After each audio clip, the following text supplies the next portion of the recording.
Kabupaten Pali juga dikenal dengan duriannya, seperti di Desa Sungai Baung, Kecamatan Talangubi.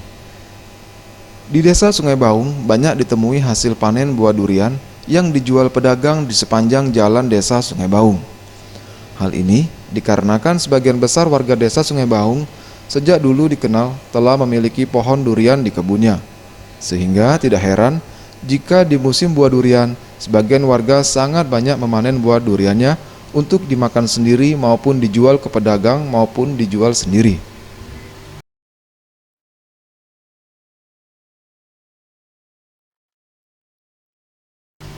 Lihat saja di sepanjang jalan desa, sebagian pemilik rumah yang berada di pinggir jalan sekaligus pemilik kebun buah durian memanfaatkan berjualan buah durian di depan rumah dengan memanfaatkan pekarangan rumahnya. Seperti diungkap petani buah durian Bambang Irawan. Ia mengaku saat panen durian di kebunnya, dalam sehari mampu mendapatkan 20 buah dan ia jual dengan harga ukuran kecil Rp8.000 dan untuk ukuran besar Rp20.000.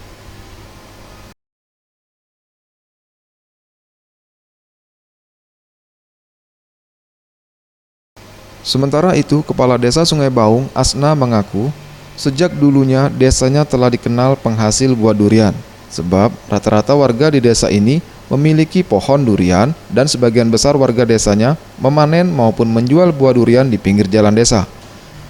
Dan rata-rata pembelinya yang melintas masuk dan keluar dari Kabupaten Pali. Kita Cak Mano kalau seandainya ini kan acara bulan tahunan. Cak Mano kalau setiap bulan itu ada apa tuh bebet apa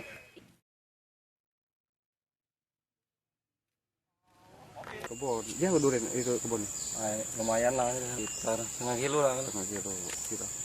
Sehari kadang 60 buah, 15. 15. Ini dijual ke mana nih? Siapa nak beli jual. 8.000, 9.000 jual. 8.000, 9.000 ya. Boris Simbolon, Sriwijaya TV.